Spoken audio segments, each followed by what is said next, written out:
وزیر اعظم شہباز شریف کا بھارت کو پہلگام واقعے کی غیر جانبدارانہ تحقیقات کرانے کا مطالبہ، تعاون کی بھی پیشکش۔ کہا پانی روکا یا مہم جوئی کی تو فروری 2019 کی طرح منہ توڑ جواب دیا جائے گا۔ پانی ہماری لائف لائن ہے، سمجھوتا نہیں ہو سکتا۔ ہمسایہ ملک کی جانب سے بغیر ثبوت الزام تلاشی کی گئی۔ کاکول اکیڈمی میں پاسنگ آؤٹ پریڈ سے خطاب میں واضح کیا، امن ہماری خواہش ہے لیکن کمزوری نہ سمجھا جائے۔ پاکستان نے ہمیشہ ہر قسم کی دہشت گردی کی مذمت کی۔ پاکستان سے زیادہ کسی ملک نے دہشت گردی کے خلاف جنگ میں قربانیاں نہیں دیں۔ کشمیری عوام کو حق خود ارادیت دینا ہوگا۔ وزیر اعظم نے کشمیر کو پاکستان کی شہرک قرار دیا۔ افغانستان کے ساتھ پرامن تعلقات کی خواہش کا اظہار۔ فتنہ الخوارج کے ہاتھوں سرزمین کا استعمال روکنے کا مطالبہ۔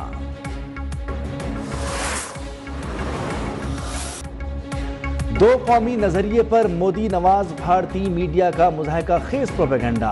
دو قومی نظریے میں کسی بھی پاکستانی کو رتی بھر بھی شک نہیں۔ دو قومی نظریہ ہمیشہ سے پاکستان کے وجود کی بنیاد رہا۔ مسلمانوں اور ہندوؤں کے مذہب، تہذیب، زبان، ثقافت اور تاریخ یکسر مختلف ہیں۔ پاکستان ہمیشہ زندہ باد۔ Army chief general Syed Asim Munir کا نعرہ پاکستان ہمیشہ زندہ باد ہر پاکستانی کا ورد زماں بن گیا۔ پاکستان ہمیشہ زندہ باد کے نعرے پر مبنی ملی نغمہ ہر پاکستانی کے دل کا ترجمہ۔ ہمارے پاس پچھلے جو واقعات ہوتے رہے بلوچستان میں اور کے پی کے میں، اس کی سالڈ ایویڈنس موجود ہیں کہ انڈین انوالومنٹ ہمارے ملک میں دہشت گردی جو ہو رہی ہے اور تھی اس میں انڈین انوالومنٹ ہے۔ وزیر داخلہ محسن نقوی کا پہلگام حملے کی غیر جانبدار تحقیقات کا مطالبہ۔ کہا جنگ چھڑی تو پاکستان بھارت سے زیادہ تیار ہے۔ پاکستان تعاون کے لیے ہے، اب گیند بھارت کے کورٹ میں ہے۔ جعفر ایکسپریس حملے کی بھی عالمی تحقیقات کا مطالبہ۔ بولے 3 دن میں بھارتی دہشت گردی کے متعدد منصوبے ناکام بنائے، ٹھوس شواہد ہیں۔ بھارت پاکستان میں لاشیں دیکھنا چاہتا ہے۔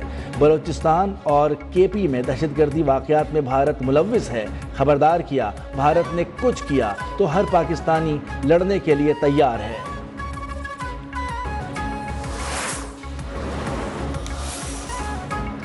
پاکستان بھارت ایٹمی طاقتیں ہیں۔ بھارت نے پانی روکنے کا نیا ایشو چھیڑ دیا۔ پاک بھارت جنگیں ہو چکی لیکن پانی روکنے کی بات کبھی نہیں ہوئی۔ جنگ کی صورت میں بھی عالمی قوانین کے مطابق پانی نہیں روکا جا سکتا۔ پانی روکنا جانا جارحانہ اقدام ہے اور اس پر ہم خاموش نہیں بیٹھیں گے۔ چیئرمین پیپلز پارٹی بلاول بھٹو نے واضح کر دیا، کہا کہ جب وزیر خارجہ تھا تو بھارت کی کوششیں تھیں سندھ طاس معاہدے کو چیلنج کرے۔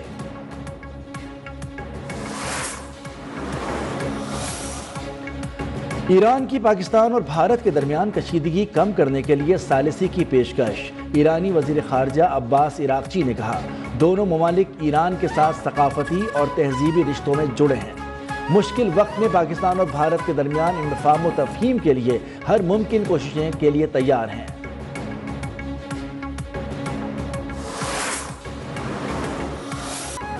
پاکستان اور بھارت کے تعلقات ہمیشہ ہی کشیدہ رہے ہیں۔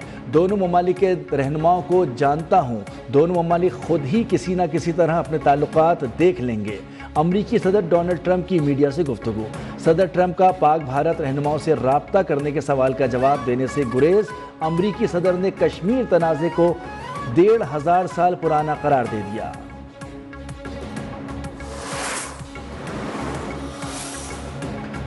مودی سرکار کا پہلگام میں مسلمانوں کی زمینوں پر ناجائز قبضہ، فالس فلیگ آپریشن کی اصلیت سامنے آ گئی۔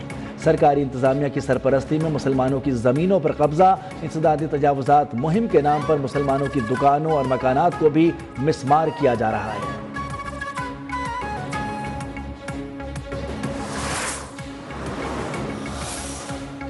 پہلگام فالس فلیگ آپریشن کے بعد پاک بھارت کشیدگی، پی ایس ایل کے بھارتی براڈ کاسٹرز کو واپس بھجوا دیا گیا۔ پولیس کے مطابق براڈ کاسٹنگ کمپنی کے 23 بھارتی ملازمین کو واپس بھجوا دیا گیا۔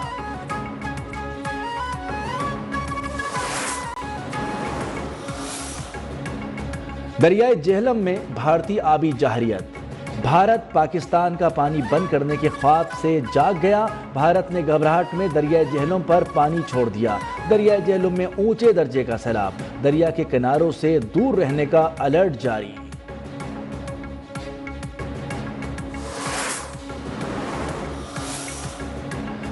پاک انڈیا تناؤ، بھارت سستے ہتھ کنڈوں پر اتر آیا، مودی سرکار نے 60 خواتین کو زبردستی بھارت میں روک لیا، ان تمام عورتوں کی شادیاں پاکستانیوں سے ہوئی ہیں، خواتین کے پاس پاکستان کے طویل مدتی ویزے موجود، بھارت میں اپنے اہل خانہ عزیز و اقارب سے ملنے گئی تھی، امرتسر انتظامیہ نے بھارت چھوڑنے اور پاکستان واپسی سے روک دیا۔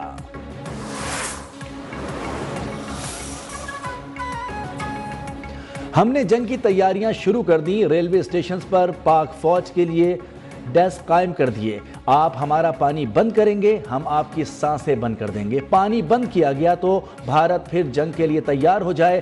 وزیر ریلوے حنیف عباسی نے خبردار کر دیا، کہا کہ غوری، شاہین اور غزنوی میزائل ہم نے بھارت کے لیے ہی رکھے ہیں۔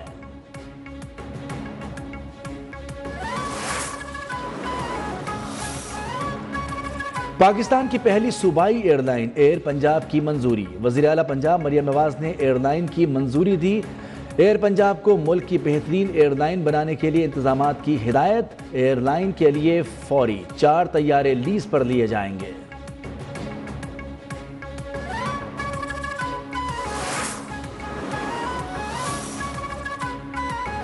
پاکستان کرپٹو کونسل اور ورلڈ لبرٹی فائنینشل کے درمیان معاہدوں پر دستخط، وزیر اطلاعات عطا تارڑ نے کہا کہ پاکستان میں کرپٹو کونسل کا قیام عمل میں لایا جا چکا، پاکستان نے بہت کم وقت میں کرپٹو سے متعلق پیش رفت کی، یہاں مختلف شعبوں میں سرمایہ کاری کے پرکشش مواقع ہیں، پاکستان تیزی سے ابھرتی ہوئی معیشت ہے۔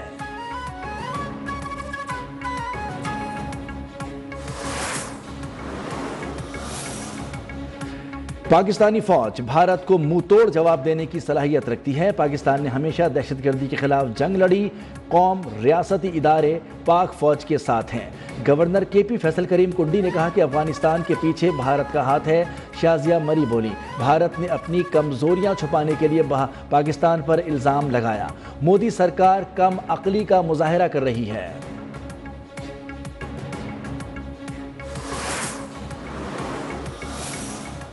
پہلگام کا جو واقعہ ہے اس کی بھی ذمہ داری ایک دہشت گرد گروپ نے کہتے ہیں کہ شاید قبول کی، اور اس کا پاکستان سے کوئی لینا دینا نہیں، بغیر تحقیقات کے، بغیر کسی فالو اپ کے، بغیر کسی چیز کے فوراً سے پہلے جو ہے وہ حکومت پاکستان پر اس کا الزام لگا دینا۔ پہلگام واقعے کی ذمہ داری ایک دہشت گرد تنظیم نے قبول کی، اس تنظیم کا پاکستان سے کوئی تعلق نہیں، پنجاب کی وزیر اطلاعات عظمیٰ بخاری بولی، بھارتی میڈیا نے بغیر ثبوت پاکستان پر الزامات لگائے، جعفر ایکسپریس واقعے میں شواہد کے باوجود ہم نے غیر ذمہ دارانہ بیانات نہیں دیے۔ فلسطینیوں کشمیریوں سے اظہار یکجہتی، جماعت اسلامی کی اپیل پر ملک کے مختلف شہروں میں شٹر ڈاؤن ہڑتال، ریلیاں نکالی گئیں، ٹنڈو العیار میں اقلیتی برادری کی جانب سے بھی ریلی نکالی گئی، حافظ نعیم الرحمان بولے ریاستی دہشت گردی میں اسرائیل اور بھارت پیش ہیں، بھارت کے خلاف آل پارٹیز کانفرنس بلائی جائے، پاکستان کشمیریوں کا مقدمہ لڑے۔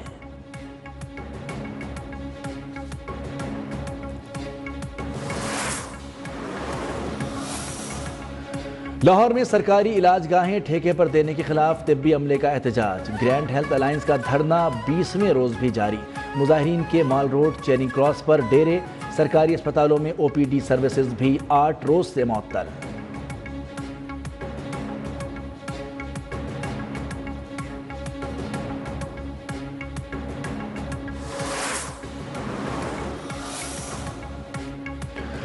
اور پاکستان سپر لیگ 10 کے 16ویں میچ میں لاہور قلندرز اور ملتان سلطانز مد مقابل، لاہور قلندرز کا ٹاس جیت کر فیلڈنگ کا فیصلہ، ملتان کے یاسر خان 24 رنز بنا کر کیچ آؤٹ، عثمان خان 18 رنز کے مہمان ثابت ہوئے، حارث رؤف کا 1 شکار۔